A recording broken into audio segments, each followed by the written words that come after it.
mesdames, messieurs. Tout homme et, à plus forte raison, tout artiste, désire être reconnu. Je le désire aussi. J'ai connu ce désarroi et ce trouble intérieur.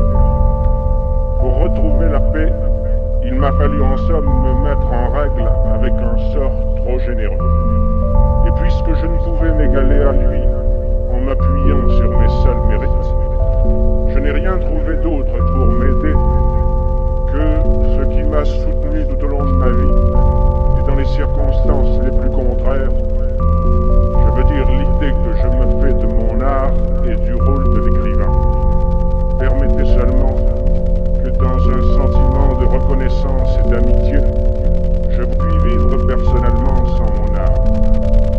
Mais je n'ai jamais placé cet art au-dessus de tout. S'il m'est nécessaire, au contraire, c'est qu'il ne se sépare de personne et me permet de vivre tel que je suis au niveau de tous.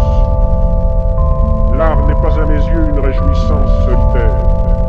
Il est un moyen d'émouvoir le plus grand nombre d'hommes en leur offrant une image privilégiée des souffrances et des joies communes.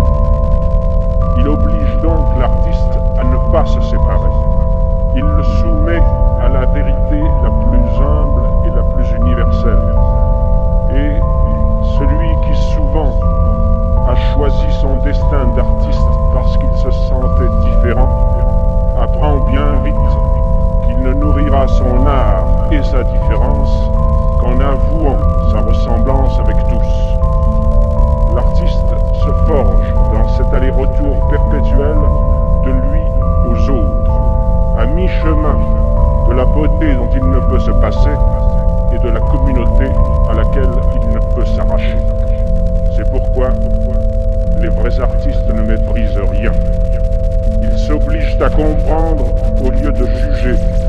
Et s'ils ont un parti à prendre en ce monde, ce ne peut être que celui d'une société où, selon le grand mot de Nietzsche, ne règnera plus le juge, mais le créateur, qu'il soit travailleur ou intellectuel.